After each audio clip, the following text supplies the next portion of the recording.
Hey folks, welcome to e-commerce 360. Today we have Lolitha, founder and CEO of Evestar, an e-commerce agency in South Florida, as well as the co-founder of JetSmarter. Welcome, Lolitha. How are you? Thank you so much for having me, Rev. I'm doing great. So How are you? I'm doing wonderful.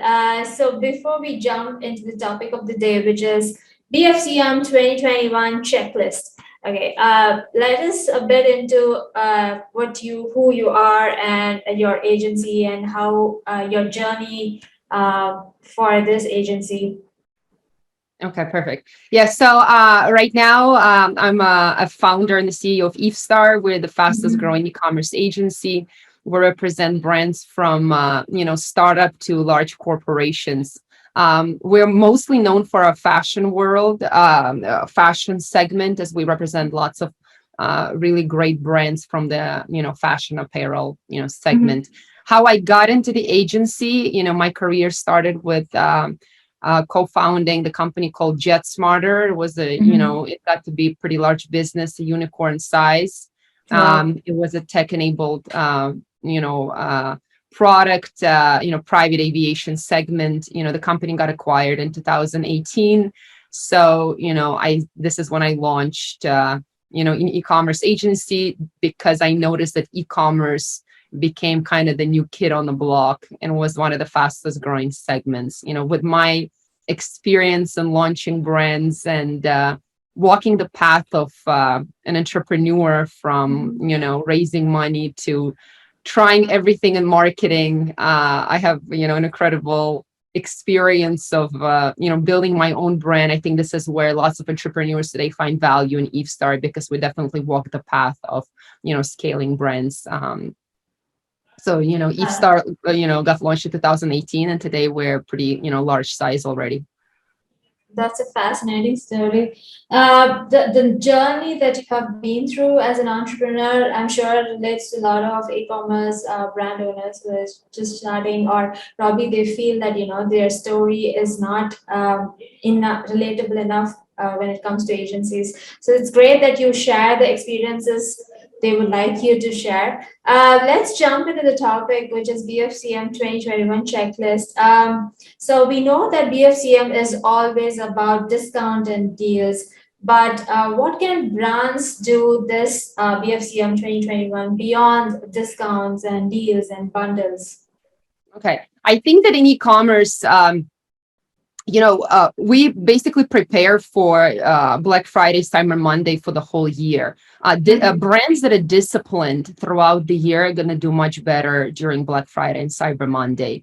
Um, Mhm. we start preparation very early. The brands that we've had, that have been with us for, a year, what we do is that we try to run our marketing pretty consistent and we stay away from discounts throughout the whole year. So if brands are disciplined and they manage to sell their product at their regular retail price, running very minimal discounts, are going to do the best in Black Friday. Brands that come to us with bad habits of running discounts every month, right, this is when Black Friday and Cyber Monday for them is not going to be as impactful. So especially if a brand is more in the you know sells a product that's the average order value is above $100, it's very important to prepare for the end of the year, and for it to be very strong you got to be very disciplined and not run discounts throughout the year.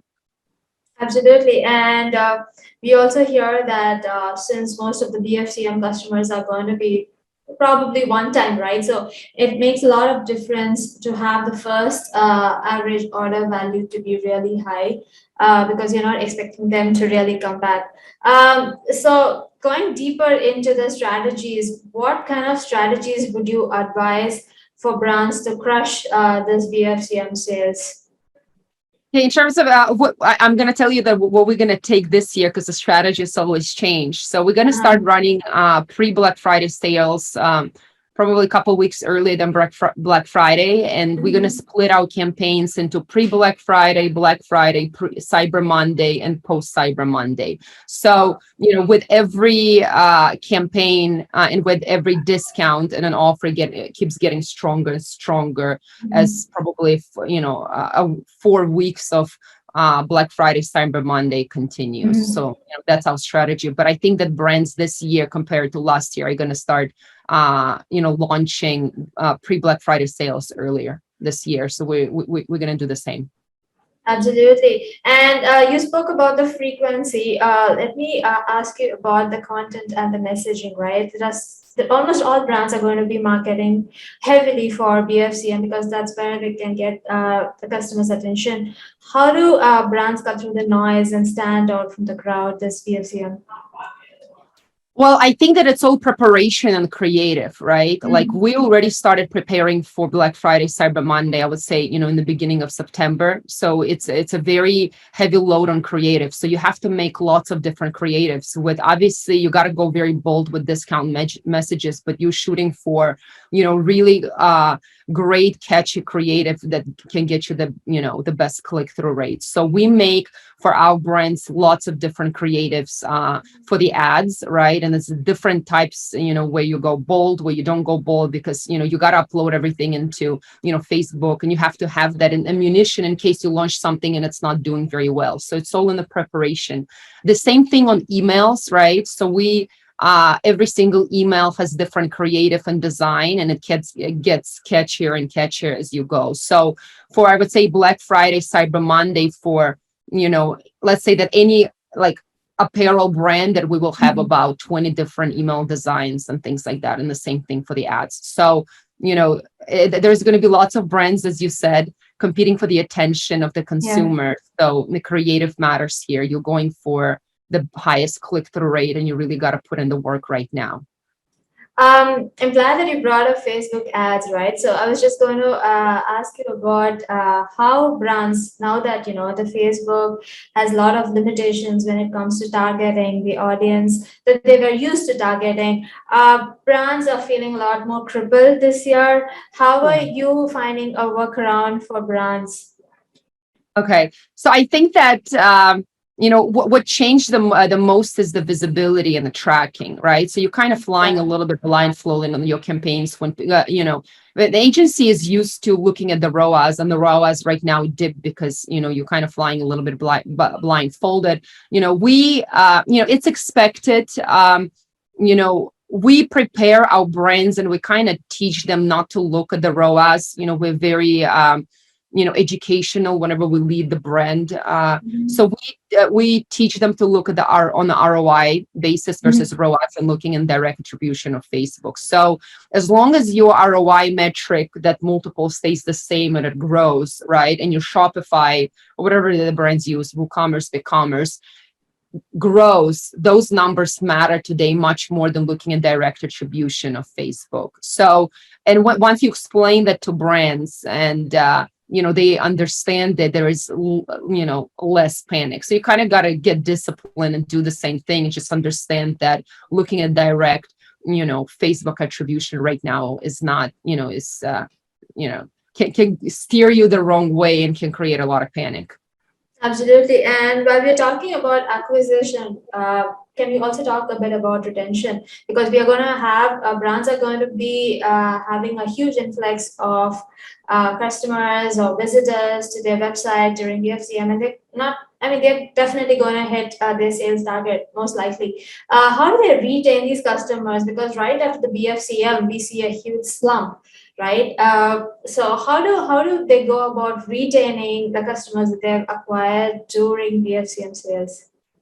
I think that this is, a lot of the retention depends on their product offering, right? When we work with our brands, we not only do, run all of their marketing, we also advise them on how to, prepare their product launches, which is very important. Sometimes, when the, brand comes to us and they're doing, they have a schedule of when they're doing their product drops, we teach them, hey, hold off, because when you have this natural drop from the sales, this is when you need to drop something new, right? So, alongside like the marketing, what can you do? Obviously, you can, try to do post-purchase campaigns. So that we can do, you can do it on the paid media level, you can do it on the email level, you can give them individual incentives to go ahead and buy from you again. Besides from marketing, it's very important how brands launch their, products as well. So they, I think that the retention of the customers really depends on their first experience with the brand and whether they like the product or not, right? Once you incorporate that with all of the marketing things that you need to do, this is when magical things start happening. But, if you only focus on the marketing and there's nothing that's happening new with the product, then the LTV value is not going to grow. Absolutely. So we are almost at the end of the podcast, and before we wrap up, can you leave us with a parting advice? Just one single strategy they must implement, no matter what happens, for this BFCM 2021. I think that prepare look at the timelines, realize when you want to run the sales and start the preparation now. And as I said, like, it's a very heavy creative work that you need to do, and start preparation now and pre-schedule everything in advance. When it comes to the emails, especially because things get slipped through the crack. Absolutely. So test, and then prepare well in advance, and get your creators out much earlier than when they're supposed to be. That's great advice. Thank you so much, Lolitha, coming in our podcast and leaving us with a lot of insights. Thank you so much. Thank you so much, Rev. Thank you for having me.